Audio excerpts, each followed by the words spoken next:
আমি আপনাদেরকে এই ভিডিওতে শেয়ার করব ওয়েলফেয়ার অফিসার রিলেটেড। আমরা অধিকাংশ প্রতিষ্ঠানে বা যে সকল প্রতিষ্ঠানে অনেক বেশি শ্রমিক কাজ করে থাকেন সে সকল প্রতিষ্ঠানে ওয়েলফেয়ার অফিসার নিয়োগ দেওয়া হয় বা তারা কাজ করে থাকেন, এই দায়িত্ব নিয়ে কাজ করে থাকেন।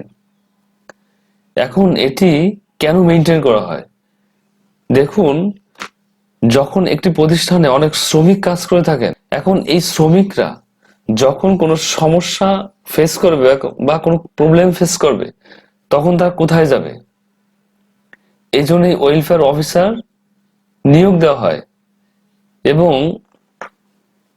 এই ওয়েলফেয়ার অফিসারদের কাজ হবে তারা যেন শ্রমিকদের এই সমস্যাগুলি শোনেন এবং সঠিক সমাধান দেন। তাদের কি অসুবিধা হচ্ছেন এগুলি যেন ম্যানেজমেন্টের সঙ্গে আলোচনা করে তাদেরকে এই প্রবলেমগুলি সলভ করতে হবে। এখন অ্যাজ পার ল অনুসারে কি মেনটেন করতে হয়? এখন দেখুন, অ্যাজ পার ল অনুসারে ওয়েলফেয়ার অফিসার নিয়োগ দেওয়ার নিয়ম কি, এটি মেনশন করা আছে লিবার লয়ের ধারা 89(8)। প্রত্যেক প্রতিষ্ঠানে যেখানে 500 জন বা তার অধিক শ্রমিক নিয়োগ রয়েছেন বা কাজ করে থাকেন, সেই সব প্রতিষ্ঠানের মালিক বিধি দ্বারা নির্ধারিত পদ্ধতিতে কল্যাণ কর্মকর্তা নিয়োগ করবেন। এটি মেনটেন করতে হবে বা এই ওয়েলফেয়ার অফিসার নিয়োগ দিতে হবে যে সকল প্রতিষ্ঠানে 500 জন শ্রমিক বা তার বেশি শ্রমিক কাজ করে থাকেন, সেই সকল প্রতিষ্ঠানে ওয়েলফেয়ার অফিসার নিয়োগ দিতে হবে।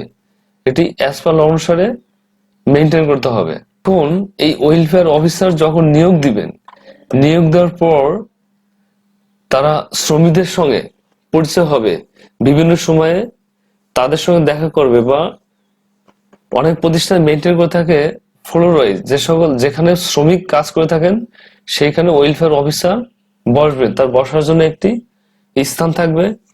সেখানে শ্রমিকরা খুব সহজে সমস্যাগুলি তুলে ধরতে পারবেন বা আলোচনা করতে পারবেন এবং এই ওয়েলফেয়ার অফিসার তাদের এই সমস্যাগুলি শুনে তিনি সমাধান দিতে পারবেন, অথবা এই সমস্যাগুলি যেগুলি ওনার সমাধান দিতে প্রবলেম হয় বা যেটি ম্যানেজমেন্ট থেকে ওনাকে যে ইনস্ট্রাকশন দেওয়া আছে সেই অনুসারে উনি সমস্যার সমাধান দিবেন। আর ওয়েলফেয়ার অফিসার কোনো প্রবলেম ফেস করলে সেটি ম্যানেজমেন্টের সঙ্গে বা HR এর সঙ্গে বা অ্যাডমিনের সঙ্গে কথা বলে সমাধানটি বের করার চেষ্টা করবেন। তবে মূলত এই ওয়েলফেয়ার অফিসারের কাজ হবে শ্রমিকদের সমস্যাগুলি শোনা এবং সেগুলির সঠিক সমাধান দেওয়া, শ্রমিকরা কি সুবিধা অসুবিধা ভোগ করতেছেন সেগুলি লক্ষ্য করা। এই রিলেটেড কোনো কোশ্চেন থেকে থাকলে আপনি কমেন্টস করুন, আমি রিপ্লাই দিব। সবাই ভালো থাকবেন, সুস্থ থাকবেন। আল্লাহ হাফেজ।